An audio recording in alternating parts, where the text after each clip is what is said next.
É da mesa da Presidência da República que sairão os 7 nomes encarregados de uma missão que vai investigar a história recente do país. Um período marcado pelo regime de exceção, pela cassação de direitos, a perseguição política e a tortura. Os 21 anos da ditadura militar e suas consequências. Em 1977, o deputado da oposição, Alencar Furtado, foi à televisão e fez um discurso em prol dos direitos humanos. Denunciou prisões arbitrárias e desaparecimentos.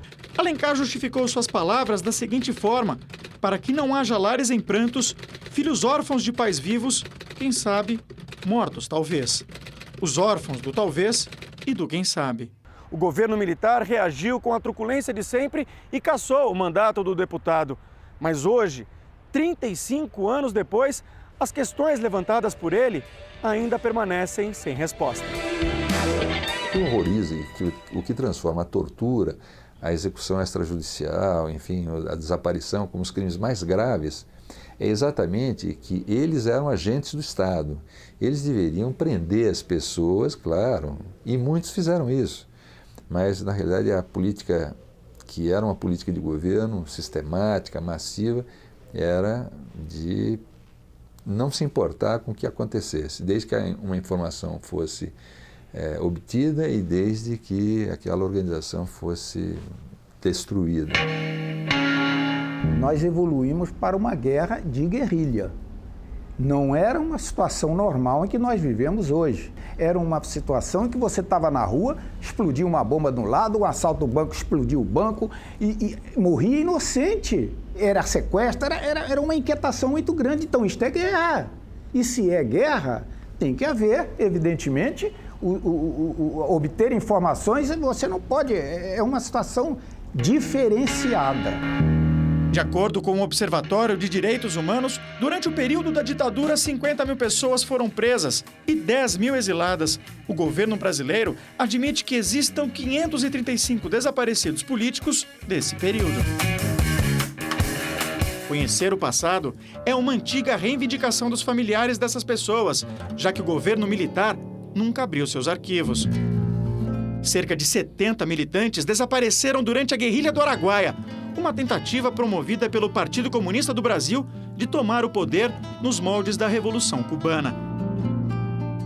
Crimeia é uma das poucas sobreviventes das tropas derrotadas pelo coronel Sebastião Curió.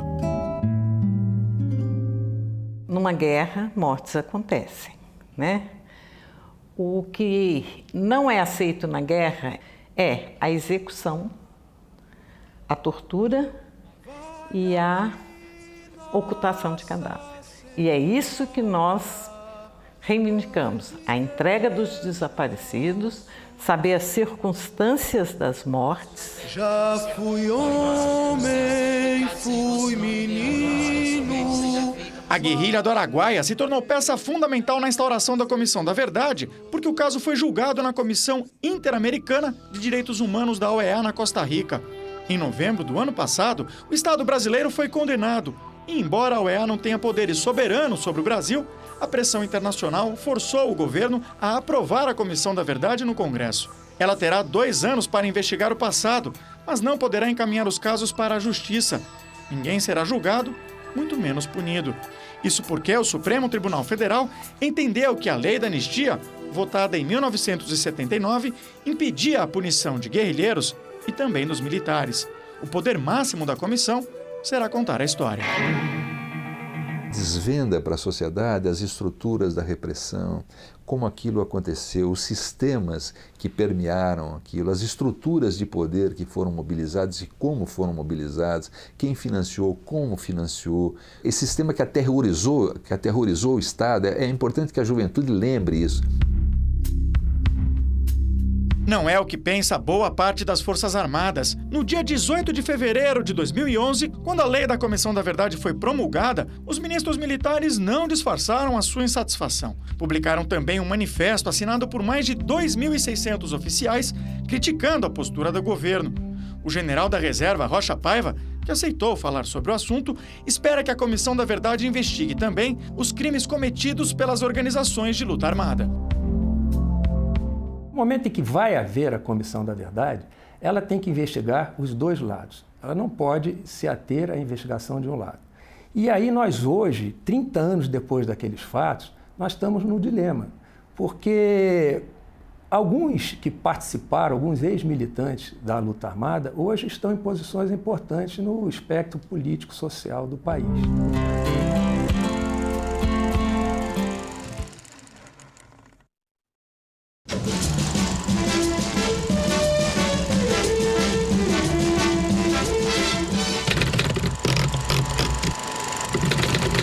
Na sociedade brasileira, infelizmente, ainda domina, não é, uma certa conciliação com esse passado sinistro pelo qual o nosso país passou. Para quem lutou contra a ditadura, anistia era sinônimo de justiça. Mas na corda bamba da história, a lei equilibrou dois lados de uma questão polêmica: o perdão para os crimes da esquerda e também para os agentes da repressão.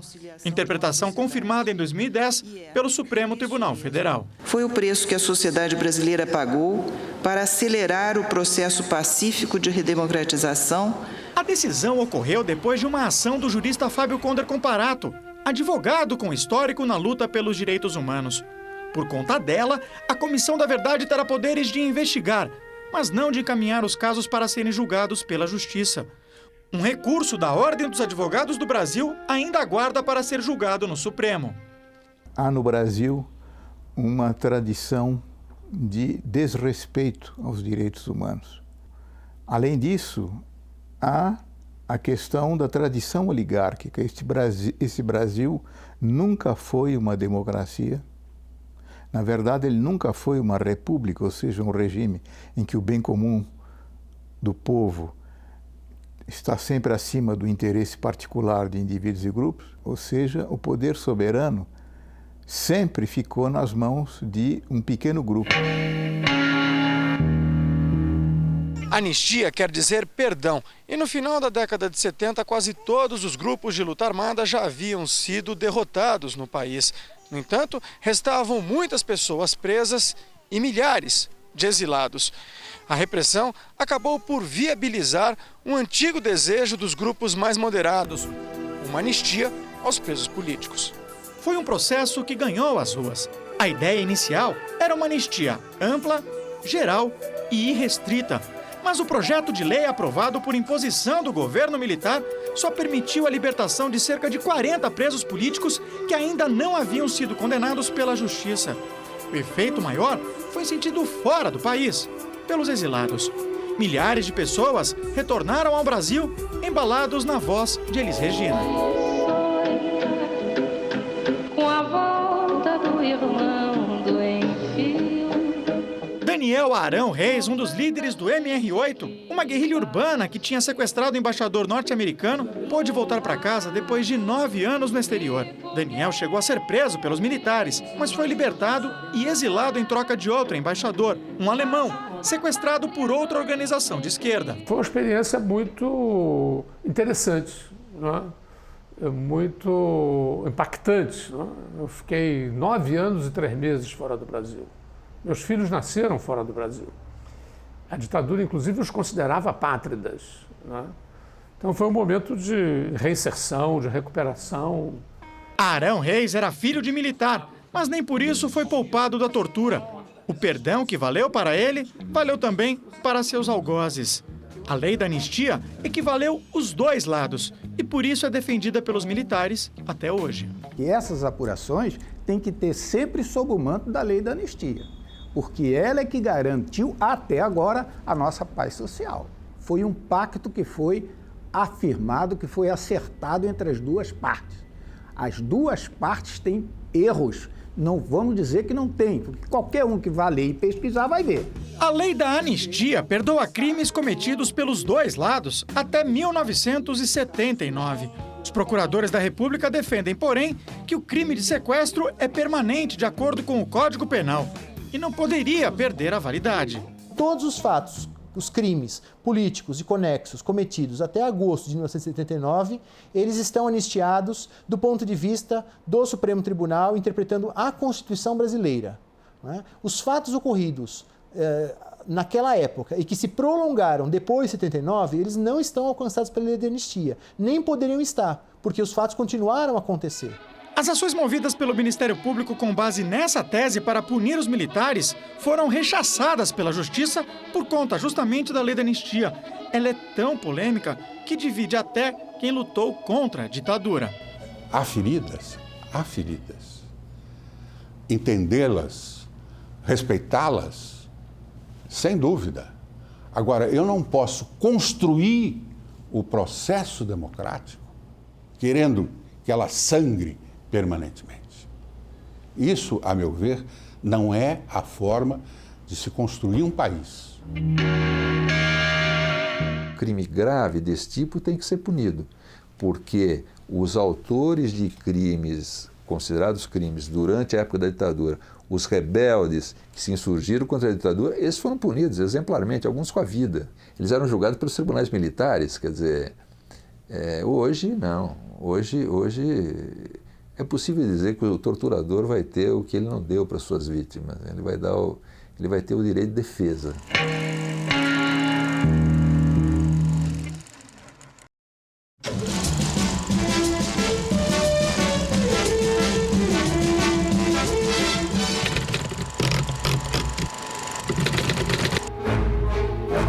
O golpe que depôs o presidente João Goulart e implantou a mais longa ditadura da história do Brasil não teve um único disparo de arma de fogo. O confronto que se esperava nas ruas se deu na clandestinidade. O primeiro episódio da luta armada da esquerda foi uma bomba que explodiu no aeroporto de Guararapes, no Recife, destinada ao então ministro da Guerra, Costa e Silva. O atentado foi mal sucedido e a ditadura continuou. Mas foi só depois de 1968, com a edição do Ato Institucional número 5, que cassou liberdades individuais no país, que os conflitos se intensificaram. Em 1968, depois de a Vanguarda Popular Revolucionária, a VPR, assaltar um hospital militar, o comandante do 2º Exército decidiu lançar um desafio: que os guerrilheiros saíssem da sombra e atacassem o comando militar de peito aberto. Desafio feito, a VPR decidiu aceitá-lo e no dia 26 jogou um carro-bomba contra esse edifício, matando o soldado Mário Cosel Filho, que estava de sentinela. Naquele conturbado ano de 1968, o episódio serviu para mostrar que as esquerdas estavam dispostas a entrar em guerra para derrubar a ditadura. Os militares querem que a morte de Cosel e outras vítimas da ação das guerrilhas sejam investigadas na Comissão da Verdade. Quem que deu ordem para que eles matassem os guias da Força Legal? Um, inclusive, foi morto na frente da mãe e do pai. O assassinato, por exemplo, do capitão Chandler, na frente da mulher e dos filhos, certo? Com tiros na cabeça. Mas quem fez parte daquele tribunal de justiçamento, um tribunal ilegal, tribunal revolucionário, por que não apresentam o drama dessas famílias? Só apresentam o drama do outro lado. Eu tenho até uma expressão forte para isso. Isso é trabalho dos Goebbels tropicais vermelhos. Nós nunca fizemos nada que fizesse tortura. Se disser, eu discuto, isso é mentira. O meio armado pode ser até discutível, mas a ação era absolutamente legítima porque a gente estava lutando contra um Estado usurpado, com torturas, assassinatos, que absolutamente não é uma coisa que você possa aceitar. Nós fomos processados por tribunais de guerra, condenados, fomos mantidos presos, de brinde torturaram, mutilaram várias pessoas, mulheres foram violadas. Quem debate com o general Rocha Paiva é Ivan Seixas, um soldado da esquerda. Ele militava no movimento revolucionário Tiradentes na época da ditadura. Pegou em armas para assaltar uma fábrica na zona norte de São Paulo. Na época, tinha 17 anos. Foi duramente torturado na sede da Operação Bandeirante, a OBAN, um sistema de repressão paralelo dos militares, financiado por empresários paulistas. Foi tão violento que a algema que ligava o meu pulso ao pulso do meu pai se partiu. Então nós fomos separados literalmente na porrada. Depois nós fomos levados para o para a sala de tortura, eu no pau de arara, meu pai na cadeira do dragão. Meu pai foi morto no dia seguinte à noite só, teve 2 dias de tortura. Amélia, que militou no PCdoB, ainda se lembra do que aconteceu na UBAN. Levou socos, tomou choques nas partes íntimas e recebeu uma inusitada visita. Minha filha tinha, na época, 5 anos, a Janaína, e o Edson, 4 anos. Naquele momento, eles tiveram a coragem, né, se é que pode falar coragem ou covardia, eu não sei bem o termo certo, de levar meus filhos toda torturada, toda urinada, vomitada e torturada. Tanto é que eles perguntavam, mãe, por que você ficou azul? Foi aí que eu me dei conta de que toda aquela tortura tinha me feito mudar de cor. Era uma política de Estado, né? Comprometendo do presidente da República ao ministro do Exército, né? Uma cadeia de comando que ordenava a tortura. É proibido falar aqui. Só quem fala aqui sou eu. Existe um exagero na transmissão dessa ideia de que era uma política de Estado. Eu não digo que o Exército tenha lançado mão do expediente de tortura, tá certo? Existem agentes do Estado que o fizeram. Ato público está proibido, não admitimos passeata nem comício, está todo mundo preso. Agora, tortura houve antes do regime militar, houve durante o regime militar, houve depois do regime militar, está havendo agora. Querer resolver o problema com foco num período da história do Brasil não resolve o problema. Isso é revanchismo. Não tem como a gente virar a página da história. Nós vamos ficar nessa página ensanguentada, ferida, cheia de feridas abertas o tempo todo. E nós temos que ir para frente. Agora, para ir para frente, nós temos que resolver os impasses que estão aqui hoje.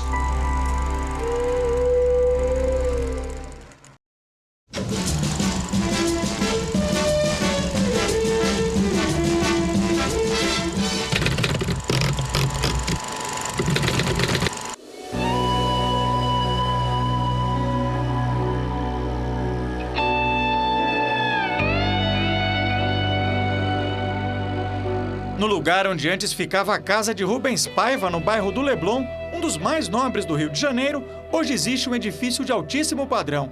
Quase nada lembra uma das histórias mais obscuras do tempo da ditadura militar. No dia 20 de janeiro de 1971, oficiais da Aeronáutica entraram na casa do ex-deputado e levaram Rubens Paiva sem dizer o motivo. Ele não tinha cometido nenhum crime, nem fazia parte de organizações armadas da esquerda. Ele foi detido porque 2 mulheres que vieram do Chile traziam cartas de exilados brasileiros. E entre essas cartas havia 2 ou 3 para o Rubens, não endereçadas a ele, mas em nome dele, né? Ele seria a pessoa que distribuiria essas cartas. Então, o motivo era apenas uma suspeita de que ele tivesse alguma ligação com exilados do Chile. E eram exilados envolvidos na luta armada. A última vez que se viu Rubens Paiva com vida, ele estava nesse quartel. Aqui funcionava o DOI, o Destacamento de Operações de Informações, um dos principais instrumentos de repressão da ditadura. Um local onde muitos presos políticos foram torturados. Considerando o temperamento dele, que era notoriamente uma pessoa que não gostava de levar desaforo para casa, que realmente sentia assim, injustiçado, inclusive, por ter sido caçado prematuramente. Então, em vista disso, os torturadores certamente devem ter aumentado a dose, né, de procedimentos, de torturas, e isso tenha levado à morte, sem dúvida nenhuma.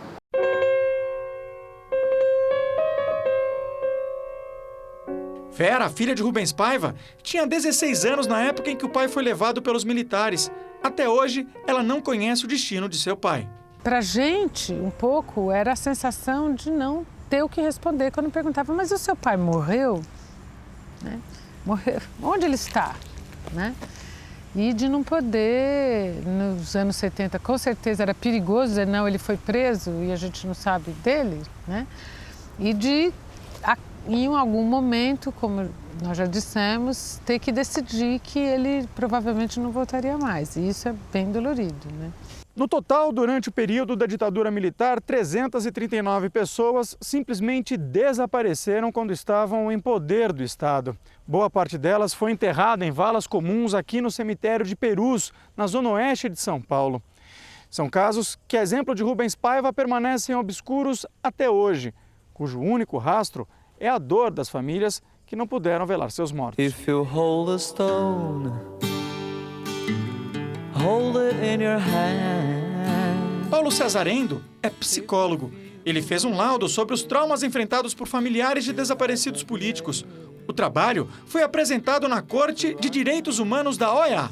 É um caso típico nesse sentido, quer dizer, é retirado dessas pessoas a possibilidade de conviver de uma maneira mais ou menos confortável e até mesmo de sentir saudade, que é um elemento primário nas nossas relações com as coisas que perdemos ou com as coisas que não teremos mais. Então, quando, vamos dizer assim, o Estado nega a essas pessoas essa possibilidade, né, ele está atuando decisivamente para impedir qualquer tipo de aceitação desses fatos ocorridos. Quando você tem um enterro e uma missa, você decide, bom, morreu, faz o luto, cada um tem um jeito. E a minha mãe, eu tenho certeza que só fez quando recebeu o atestado de óbito em 96 ou 7, né? No final dos anos 90, né? Que foi um documento apenas para resolver os problemas legais. Outro caso emblemático foi o do jornalista Vladimir Herzog, ex-diretor da TV Cultura. Ele foi morto em 1976 nas dependências da Operação Bandeirante, a OBAN, um braço clandestino da repressão financiado por empresários paulistas. A história oficial ainda sustenta que Vlado se suicidou por enforcamento. A família nunca acreditou nessa possibilidade e seus torturadores nunca foram reconhecidos. Que papel você acredita que essa comissão deva exercer na história do país? Investigar tudo o que aconteceu com esses mortos desaparecidos e torturados e possibilitar que o governo, que a entidade, Estado, se pronuncie oficialmente sobre a verdade da história das pessoas que lutaram pela redemocratização do Brasil. Lia Martins é filha de guerrilheiros do Araguaia. Aos 7 meses de idade, ela foi sequestrada pelos militares e entregue à adoção depois de os pais serem mortos pelas tropas do Major Curió. Lia desconhecia sua própria história até o dia em que leu uma reportagem no Diário do Pará e seguiu as pistas. A história de Lia é de um período em que a justiça era feita longe dos tribunais. Me foi tirada uma vida. Eu teria tido outra vida, outras coisas. Eu teria tido outras experiências que me foram tiradas, me foram roubadas. Se eu não tivesse tido a sorte de ter conhecido, de ter sido acolhida pela família Martins, eu poderia ter ido para um orfanato. O que será que teria acontecido comigo? E as outras crianças? Eu olho para minha filha de 5 meses, só de imaginar alguém tirando ela dos meus braços, eu fico desesperada. Imagina a minha mãe, imagina a mãe das outras crianças.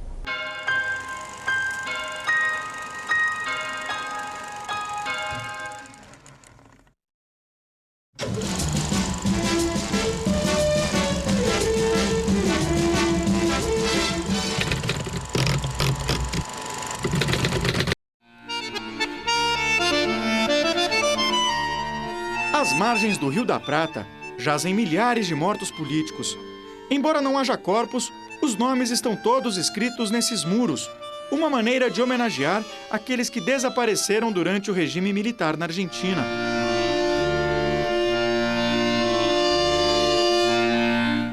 O local não foi escolhido por acaso.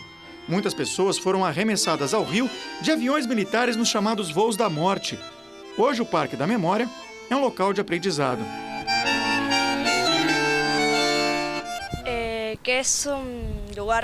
É um lugar para não esquecer e recordar todas as vítimas da ditadura. É importante estudar esse período para evitar que essas coisas voltem a acontecer, dizem Laura e Paula, 2 alunas da 6ª série de uma escola pública na Argentina. buscan el agua y en los matorrales. Ao todo, o muro tem 30 mil placas, mas muitas ainda estão em branco. Apenas 10 mil foram identificadas graças às denúncias dos parentes dos desaparecidos. A ideia é que o muro vá sendo atualizado e seja construído junto com a memória do povo argentino. Não esquecer é o lema dos argentinos em relação ao período que vai de 1976 a 1983, os 9 anos da ditadura militar. Estima-se que cerca de 30 mil pessoas foram assassinadas. Recentemente, Jorge Videla, um dos militares que comandou o país, admitiu a morte de 7 a 8 mil pessoas. Muitas delas foram analisadas pela Comissão da Verdade na Argentina, instalada como primeiro ato do governo de Raúl Alfonsín.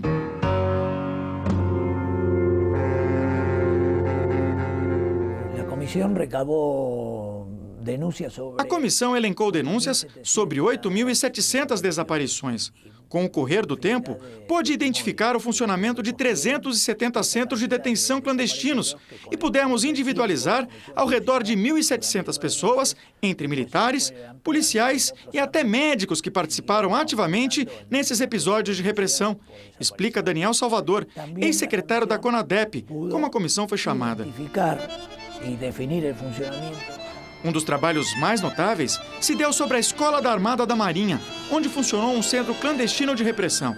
Aqui, nesse edifício conhecido como Cassino, presos políticos que faziam trabalhos forçados no sótão conviviam com militares de alta patente. O sótão está a apenas um lance de escada do local onde eram alojados os oficiais da Marinha. Todo esse andar aqui era destinado à acomodação dos almirantes, de tal maneira que não é possível afirmar que o alto comando das Forças Armadas não soubesse o que estava acontecendo. Hoje, o prédio da Escola Armada é considerado uma prova viva nas ações que foram movidas contra os militares na Justiça. A historiadora Samantha Cassareto conta que o prédio foi modificado em 1979, pouco antes de uma visita de uma comissão de direitos humanos da OEA. A intenção era desmontar os testemunhos de que na Escola da Armada se praticava torturas e execuções. O que eles faziam era apagar as pegadas do aparato repressivo. Então, tudo aquilo que era chave nos testemunhos dos sobreviventes que haviam sido denunciados sobre esse lugar na Europa, uma escada, um elevador, foram apagados. Os militares levaram os desaparecidos daqui para uma ilha da Igreja Católica chamada O Silêncio, e ali permaneceram até que a OEA se retirasse do país. Ela explica. Provas periciais mostraram que ali era de fato o lugar descrito pelos poucos sobreviventes da Escola da Armada. Muitos processos foram instalados. Até agora, mais de 500 pessoas, entre militares, policiais e colaboradores da ditadura, foram condenados. Uma das linhas de ação da Justiça foi a punição para pessoas que adotaram crianças que eram filhos de desaparecidos políticos. Crime denunciado desde o início do regime pelas avós da Praça de Maio. Graças ao trabalho das abuelas, como são chamadas, 105 netos de desaparecidos foram identificados. Nunca nos imaginamos que inclusive los bebés se los iban a quedar. Nunca imaginamos que os militares fossem ficar com os bebês, porque eu creio que se os nossos filhos cometeram algum delito, coisa que eu duvido, que delito poderia ter cometido um bebê recém-nascido? Pergunta a Rosa, vice-presidente da Associação das Avós. Depois de 21 anos de busca, ela conseguiu encontrar seu neto. A família que o abrigou, por saber que se tratava de uma criança filha de desaparecidos e que havia mentido para adotá-la, cumpriu 7 anos de prisão. Minha relação com o meu neto hoje é uma boa relação, que vai se construindo aos poucos. Mas eu continuo querendo saber o que aconteceu com a minha filha, diz Rosa, com a determinação de quem ainda não desistiu de investigar o passado.